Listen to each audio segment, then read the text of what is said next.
Asteroid Apophis जो अगर पृथ्वी से टकरा गया तो यहाँ मास एक्सटिंक्शन इवेंट ट्रिगर कर सकता है। इस इवेंट को कैसे रोका जा सकता है? कोरोना जैसा खतरनाक वायरस जो एक साथ पूरी दुनिया में तेजी से फैल रहा था, उस वायरस को कैसे रोका गया? वर्ल्ड की पॉपुलेशन है 810 करोड़ जो लगातार बढ़ती जा रही है। एक्सट्रीम क्लाइमेटिक चेंज और बढ़ती ग्लोबल वार्मिंग की वजह से जो पॉपुलेशन कोलैप्स का रिस्क है, उसे कैसे प्रिडिक्ट किया जा सकता है और इस इवेंट को कैसे टाला जा सकता है? इन सभी प्रॉब्लम्स का सलूशन है गणित।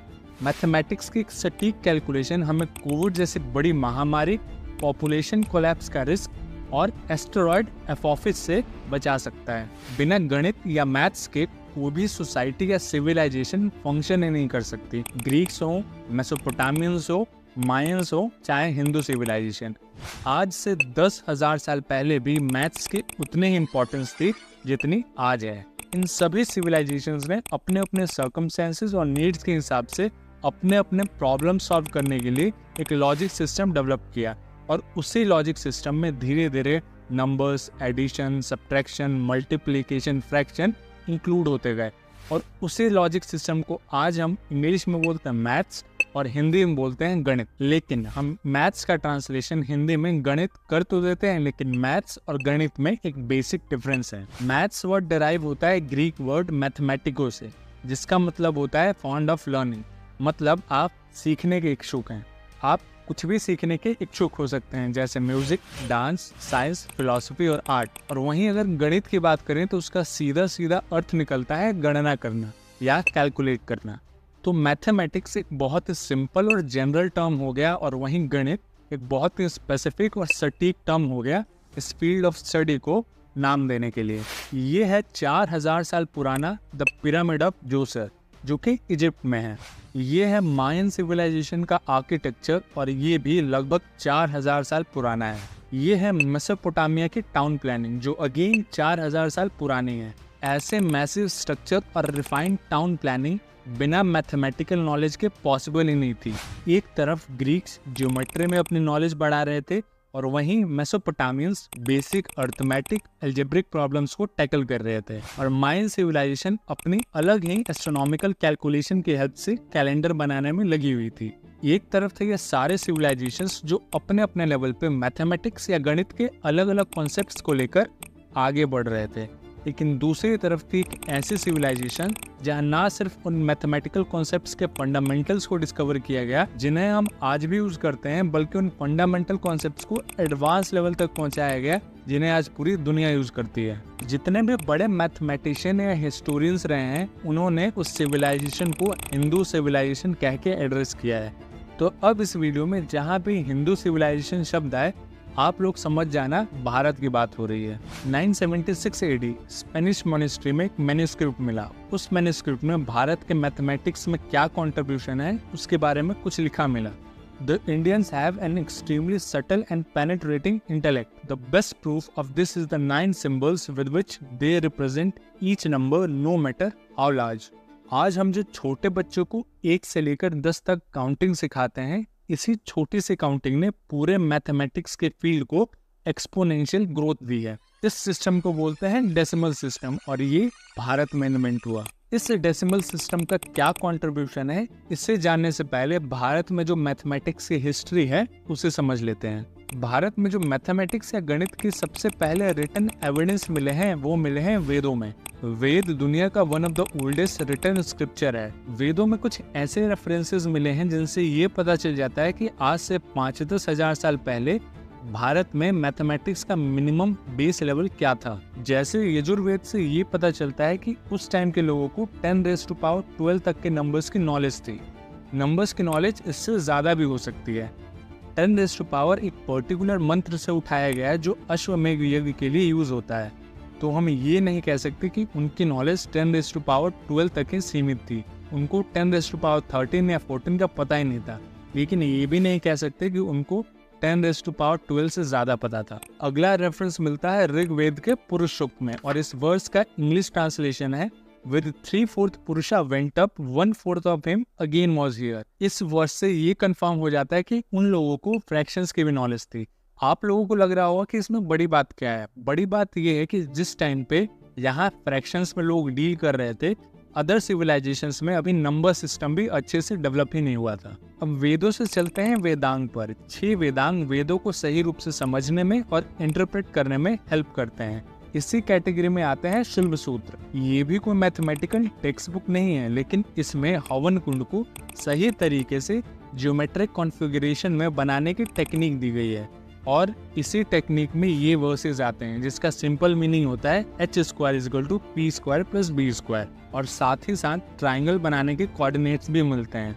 आज इस वर्स को हम बोलते हैं पाइथागोरस थ्योरम, और इस ट्रिपलेट को बोलते हैं पाइथागोरियन ट्रिपलेट। इसी में आगे 2 का स्क्वायर रूट निकालने का भी तरीका मेंशन है, आज से 2000 साल पहले।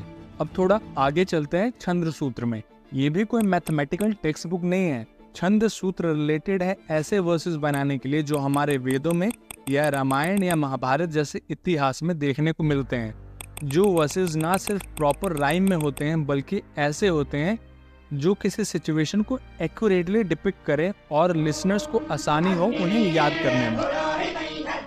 ऐसे ही एक स्कॉलर थे आचार्य पिंगला, जिन्होंने छंद सूत्र की रचना की, जिसमें उन्होंने मैथमेटिक्स को यूज करके ऐसे रूल्स बनाए जिसमें छंदों में मात्राओं का ऐसा प्रयोग हो, और उस मेथड को नाम दिया मात्रा मेरू, जो आज फिबोनाची सीरीज से काफी मिलती जुलती है। और ऐसा ही एक और कॉन्सेप्ट बनाया जिसका नाम था मेरू प्रस्तरा, जिसको आज हम लोग बोलते हैं पास्कल ट्रायंगल। पास्कल ट्रायंगल हम यूज करते हैं प्रोबेबिलिटी या कॉम्बिनेशंस के प्रॉब्लम्स को सॉल्व करने के लिए, जो आचार्य पिंगला भी कर रहे थे पास्कल से पहले। ये कुछ इनडायरेक्ट रेफरेंसेस थे जिससे हम ये गेस कर सकते हैं कि भारत में गणित का लेवल क्या था। अब चलते हैं डायरेक्ट सोर्स पर, एक मैथमेटिकल मैन्युस्क्रिप्ट पर, जो लगभग 2000 साल पुराने हैं।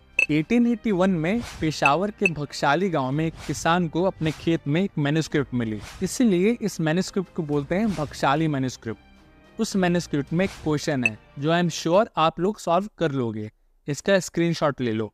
ये क्वेश्चन इम्पॉर्टेंट इसलिए है क्योंकि जो मेथड हम 2000 साल पहले यूज करते थे इस क्वेश्चन को सॉल्व करने के लिए, एग्जैक्टली वही मेथड आज भी यूज होता है। ऐसे प्रॉब्लम्स को सॉल्व करने के लिए हम बनाते हैं इक्वेशंस। उसी इक्वेशन को बोलते हैं लीनियर इक्वेशन। अब जल्दी से एक बार देख लेते हैं कि भारत या हिंदू सिविलाइजेशन में मैथमेटिक्स के फील्ड में और क्या क्या डेवलपमेंट्स हुई। पहली बार सूर्य सिद्धांत में ट्रिग्नोमेट्री के फंडामेंटल्स को यूज किया गया, जैसे जया जो बाद में बन गया साइन, कोजया बन गया कोसाइन, उत्क्रम जया बन गया inverse sine. Famous equation sin² x + cos² x = 1, जो आज भी 10th, 11th, 12th के बच्चों के मैथमेटिक्स की जर्नी आसान बना देता है। ये इक्वेशन दिया था वारमीर ने अपने पंच सिद्धांत में। एक और फेमस फॉर्मूला जो हम सब ने यूज किया होगा साइक्लिक क्वाड्रिलेटरल का एरिया निकालने के लिए, area = √s - a × s - b × s - c × s - d।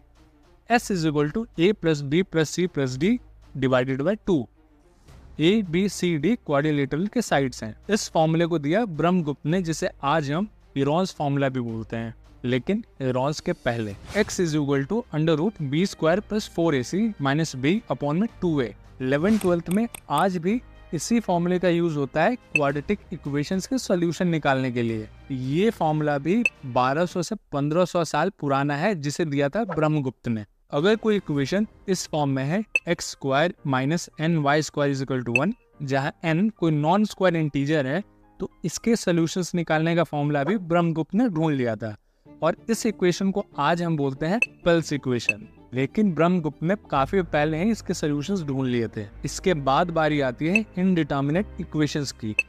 वैसे इक्वेशंस जिनमें अननोन वेरिएबल ज्यादा होते हैं और इक्वेशंस कम होते हैं, जिसकी वजह से इनके इनफाइनाइट नंबर ऑफ सॉल्यूशंस निकलने लग जाते हैं। ऐसे इक्वेशंस को भी सॉल्व करने का तरीका आचार्य भास्कर ने पहले ही दे दिया अपने बुक आर्यभट्टीय भाष्य में। और ऐसे ही बहुत सारे मैथमेटिकल कॉन्सेप्ट जिसे आज हम किसी ग्रीक, जर्मन या किसी वेस्टर्न मैथमेटिशियंस के नाम पे पढ़ते हैं, वो पहले ही भारत में इन्वेंट हो गए थे। 0 से लेके इन्फिनिटी तक, अर्थमेटिक से लेके कैलकुलस तक और मेंसुरेशन से लेके ज्योमेट्री तक भारत में पहले ही ये सारी चीजें डेवलप हो चुकी थी। इन सारी चीजों को सुनकर आपके मन में कुछ सवाल आ रहे होंगे। पहला सवाल, क्या मैथमेटिक्स सिर्फ भारत में ही डेवलप हो रही थी? इसका जवाब है नहीं। जब भारत में ज्योमेट्री और अर्थमेटिक जैसे कॉन्सेप्ट डेवलप कर रहे थे, तो ग्रीक सिविलाइजेशन, मेसोपोटामियंस और मायन सिविलाइजेशन में भी अपने अपने लेवल पर मैथ्स के फील्ड में डेवलपमेंट हो रही थी। वहाँ भी ज्योमेट्री की हेल्प से सुंदर आर्किटेक्चर वाले अच्छे अच्छे स्ट्रक्चर्स बन रहे थे। मायन सिविलाइजेशन में एस्ट्रोनॉमिकल ऑब्जर्वेशन की हेल्प से डेट को कैलकुलेट करने की कोशिश की जा रही थी। लेकिन जिस स्पीड से भारत में अलजेब्रा, ज्योमेट्री, कैलकुलस, ट्रिग्नोमेट्री के कॉन्सेप्ट डेवलप हो रहे थे, किसी और सिविलाइजेशन में यही सब कॉन्सेप्ट्स बहुत ही स्लोली डेवलप कर रहे थे और साथ ही उन्हें बहुत सारे कॉन्सेप्ट्स का तो पता ही नहीं था। जैसे रोमन नंबर में 888 को लिखने के लिए 11 या 12 एक्सप्रेशंस लग जाते हैं और इसी नंबर को अगर भारत के डेसिमल सिस्टम में लिखा जाए तो सिर्फ 3 डिजिट लगेंगे, 888। अगर 888 को 888 से मल्टीप्लाई करेंगे तो रोमन नंबर में ये कैसे पॉसिबल है पता नहीं। रोमन नंबर सिस्टम में ये एक इम्पॉसिबल टास्क बन जाता है। और वहीं अगर डेसिमल सिस्टम में ये मल्टीप्लिकेशन करेंगे तो भले ही कैलकुलेशन थोड़ी बड़ी होगी लेकिन आंसर आ जाएगा। और केवल 0 से लेकर 9 के बीच के डिजिट से ही हम कोई भी फिगर रिप्रेजेंट कर सकते हैं। ग्रीक्स की इसी प्रॉब्लम ने उन्हें सिर्फ ज्योमेट्री तक ही लिमिट कर दिया। और दूसरी तरफ मायन सिविलाइजेशन की बात करें तो उन्होंने डेज, ईयर्स और मंथ्स को काउंट करने का तरीका निकाल लिया था। मायन कैलेंडर के हिसाब से एक साल में 18 महीने और एक महीने में 20 दिन होते थे। एक एग्जाम्पल से समझते हैं कि अगर उन्हें दिन काउंट करने हो तो वो कैसे करते थे। वो लिखेंगे 532। यहाँ 5 होगा नंबर ऑफ ईयर्स, 3 होगा नंबर ऑफ मंथ्स और 2 होगा नंबर ऑफ डेज। लेकिन मायंस के इस मेथड का लिमिटेशन ये था कि वो 3 डिजिट से ऊपर बढ़ ही नहीं सकते थे। 3 डिजिट से ऊपर कैलकुलेट करना आता ही नहीं था। उनको जो भी कुछ लिखना वो 3 डिजिट तक ही लिमिटेड था। अप्रोप्रिएट सिंबल या नोटेशन ना होने की वजह से मैथमेटिक्स की जो डेवलपमेंट होनी चाहिए थी ग्रीक्स या मायन सिविलाइजेशन में वो नहीं हुई। और दूसरी तरफ भारत में डेसिमल सिस्टम की वजह से मैथमेटिक्स के कॉन्सेप्ट्स के डेवलपमेंट में तेजी आ गई। अब आपके दिमाग में दूसरा सवाल ये उठेगा कि क्यों भारत ने ही 0, decimal system, fraction, rational number, irrational number जैसे कॉन्सेप्ट्स को डेवलप किया। ग्रीक्स या मेसोपोटामियंस भी ये सारे कॉन्सेप्ट डेवलप कर सकते थे लेकिन कर नहीं पाए और भारत ने कर लिया। इसके पीछे का सबसे बड़ा रीजन है भारत की फिलॉसफी। इसको एक एग्जाम्पल से समझते हैं। एक टाइम पे ग्रीक्स भी बहुत ही करीब थे 0 को इन्वेंट करने के, लेकिन कर नहीं पाए। उसका सबसे बड़ा रीजन था उनका लॉजिक। जिस लॉजिक का यूज करके ग्रीक मैथमेटिशियंस आगे बढ़ रहे थे, उसी लॉजिक ने उनके मैथमेटिक्स के डेवलपमेंट को स्लो कर दिया। धीरे धीरे उनका माइंडसेट या सोचने का तरीका ऐसा होता चला गया कि जो चीजें उनके लॉजिक में फिट बैठती वो होती हैं और जो चीजें नहीं फिट बैठती वो नहीं होती हैं। जैसे 0 एम्प्टीनेस को सिंबलाइज करता है, मतलब जहाँ कुछ नहीं है वहाँ 0 है। उस टाइम के जो डोमिनेंट ग्रीक मैथमेटिशियंस थे उनके लॉजिक के हिसाब से कुछ नहीं का मतलब कुछ नहीं होता था। अपने लॉजिक की वजह से थ्योरेटिकल लेवल पे 0 जैसे कॉन्सेप्ट्स को वो एक्सेप्ट ही नहीं कर पाते थे। जो उनको चीज दिखती नहीं वो चीज होती नहीं तो उसे एक्सेप्ट कैसे करें। यही होता है जब लॉजिक इग्नोरेंस में कन्वर्ट हो जाता है। और वहीं अगर भारत की फिलॉसफी की बात करें कि जो चीज बहुत ही सटल होती है या दिखती नहीं है, जैसे आत्मा या प्राण, उनकी भी उतनी ही इम्पोर्टेंस है जितनी उन चीजों की जो हम प्रैक्टिकल लाइफ में देख, सुन और एक्सपीरियंस कर सकते हैं। इसीलिए भारत के लोगों के लिए ज्यादा आसान था 0 जैसे कॉन्सेप्ट को थियोरेटिकली डिफाइन करना और उसे एक्सेप्ट करना। जो नहीं होता उसको भी एक सिंबल देना। इसी 0 या शून्य को मैथमेटिकल लॉजिक में इंक्लूड करने से मैथमेटिक्स के फील्ड में रेवोल्यूशन आ गया।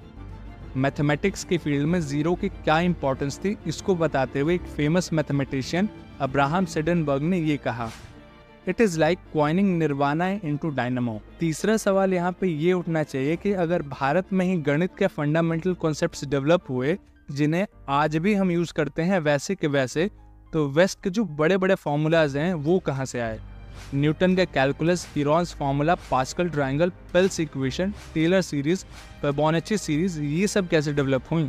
वेस्ट को जैसे ही अरब्स के थ्रू भारत का डेसिमल सिस्टम मिला और यहाँ के मैथमेटिकल कॉन्सेप्ट्स मिले तो वहाँ भी मैथमेटिक्स के डेवलपमेंट में तेजी आ गई। संस्कृत का शब्द जया अरबी में ट्रांसलेट हुआ जैब और लैटिन में इसी का ट्रांसलेशन हुआ साइनस और वही इंग्लिश में बन गया साइन। वैसे ही कोट जया बन गया कोसाइन। ऐसे ही बहुत सारे कॉन्सेप्ट्स भारत से वेस्ट की तरफ गए और वेस्ट में भी मैथमेटिक्स के फील्ड में डेवलपमेंट होना शुरू हो गई।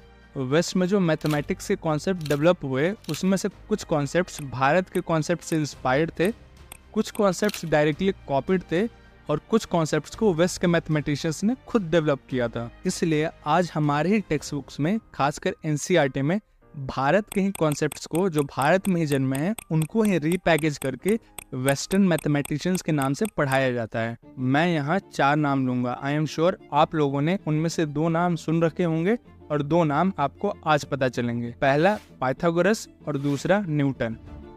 पाइथागोरस फेमस है अपनी थ्योरम h² = p² + b² के लिए और न्यूटन फेमस है अपनी कैलकुलस के लिए। अब 2 नाम और सुनिए जो आपको पता नहीं होंगे। पहले बौधायन और दूसरे आचार्य भास्कर। आचार्य बौधायन के शिल्प सूत्र में ये formula h² = p² + b² Pythagoras से कई सौ साल पहले ही डिस्कवर कर लिया गया था और वैदिक एज के लोग न जाने कितने सालों से इस प्रिंसिपल को फॉलो कर रहे थे। अब दूसरे नाम पे आते हैं आचार्य भास्कर। न्यूटन ने कैलकुलस डेवलप किया 17th सेंचुरी में, लेकिन आचार्य भास्कर ने कैलकुलस के फंडामेंटल कॉन्सेप्ट्स को 12th सेंचुरी में ही दे दिया था, न्यूटन से 500 साल पहले। 500 साल कोई छोटा अंतर नहीं होता। भारत के मैथमेटिक्स में इन्हीं कॉन्ट्रीब्यूशंस को एक famous Swiss American mathematician historian Florian Cajori ने रिकॉग्नाइज किया और कहा, think of our notion of numbers brought to perfection by Hindus, think of their elegant algebraical methods and then judge whether the Brahmins on the banks of Ganga are not entitled to some credit। अब जो अगला सवाल आप लोगों के मन में आया है कि अगर भारत में मैथमेटिक्स इतना डेवलप था तो भारत के लोग इतने एडवांस मैथमेटिक्स को यूज कहाँ करते थे। एक बहुत ही फेमस रूल है द रूल ऑफ 3 और इसको गोल्डन रूल भी बोला जाता है, जिसमें 3 मेन चीजें हैं, प्रमाण, फल और इच्छा। अब इसको मैथमेटिकल लैंग्वेज में समझते हैं। 5 अनार 50 रुपए के हैं तो 9 अनार कितने रुपए के होंगे। इसमें प्रमाण हो गया 5, फल हो गया 50 और इच्छा हो गई 9। अब हमें चौथी क्वांटिटी निकालनी है तो इसका सिंपल सा रूल है, 9 अनार की कीमत होगी फल गुना इच्छा डिवाइडेड बाय प्रमाण, मतलब 50 गुना 9 डिवाइडेड बाय 5 = 90 रुपए। अब आपको लग रहा हो कि इसमें बड़ी बात क्या है, इसको तो कोई छोटा बच्चा भी निकाल लेगा। बड़ी बात यह है कि यही रूल 2000-3000 साल पहले यूज होता था और यही रूल आज भी यूज हो रहा है, इसलिए इसको गोल्डन रूल बोलते हैं। और इसी रूल को यूज करके तब के आम नागरिक या व्यापारी अपने सामान खरीदते या बेचते थे और जनरली आज भी ज्यादातर लोग यही रूल अप्लाई करते हैं। गणित का दूसरा इस्तेमाल भारत के आर्किटेक्चर में हुआ, ना सिर्फ देखने में सुंदर लेकिन हजारों साल तक वैसे का वैसा खड़ा रहा। आज की तरह नहीं कि आज बनाया कुछ सालों में या कुछ दिनों बाद ही ढह गया। तीसरा यूज गणित का हुआ एस्ट्रोनॉमी में या ज्योतिषी में। एक मैन्युस्क्रिप्ट है जो प्लैनेट्स के रिलेटिव मोशंस का रिकॉर्ड रखती है। आज जिस काम को इसरो और नासा जैसे इंस्टीट्यूशंस $बिलियन खर्च करने के बाद करते हैं, उसी काम को 2000 साल पहले गंगा नदी के किनारे एक सिंपल से धोती पहना हुआ आदमी आसानी से कर लेता था। एस्ट्रोनॉमिकल इवेंट्स के बारे में जानना और उनको रिकॉर्ड करना एक अलग बात है, लेकिन एक मॉड्यूल बना देना जिससे जो उस मॉड्यूल को यूज कर रहा है, चाहे उसको ये पता हो या ना हो कि प्लैनेट्स की रिलेटिव पोजीशन कैसे निकली, उसके पीछे क्या साइंस अप्लाई हुआ या क्या मेथड अप्लाई हुआ, उसको मॉड्यूल यूज करने के कुछ बेसिक रूल पता है और आज वो किसी पेड़ के नीचे बैठे बैठे किसी भी नक्षत्र और प्लैनेट की स्थिति बता देता है बिना किसी टेलीस्कोप के। ये अचीवमेंट थी भारत की गणित की। अब जो गणित का अगला यूज हुआ वो सबसे इम्पोर्टेंट है, फ्यूचर जनरेशंस में नॉलेज ट्रांसफर करने के लिए। अब नॉलेज ट्रांसफर करने के लिए गणित को कैसे यूज किया गया। आचार्य पाणिनि जब अष्टाध्यायी में संस्कृत ग्रामर के रूल्स बना रहे थे तो उनको डिफाइन करने के लिए उन्होंने कुछ मैथमेटिकल लॉजिक्स यूज किए और वही लॉजिक्स आज प्रोग्रामिंग लैंग्वेजेस या इलेक्ट्रॉनिक सर्किट्स में यूज होते हैं, जिनको हम बोलते हैं बूलियन लॉजिक, एंड और नॉर। इसके अलावा आचार्य पिंगला ने जब छंद सूत्र का निर्माण किया तो हर लाइन दूसरे लाइन से राइम में हो, इसके लिए मात्राओं को सही ढंग से उपयोग करना बहुत ही जरूरी था। इसको उन्होंने सॉल्व किया एक मैथमेटिकल लॉजिक से, जिसको आज हम फिबोनाची सीरीज बोलते हैं। जितने भी सूत्र या फॉर्मूला बनते थे, ये कोशिश होती थी कि उनको इस तरीके से लिखा जाए जिसको पढ़ने, सुनने या याद करने में आसानी हो, जिससे नॉलेज ट्रांसफर आसानी से हो सके और साथ ही साथ एंटरटेनिंग तरीके से हो जाए। तो इस तरीके से भारत के लोगों ने मैथमेटिक्स यूज किया अलग अलग चीजों में।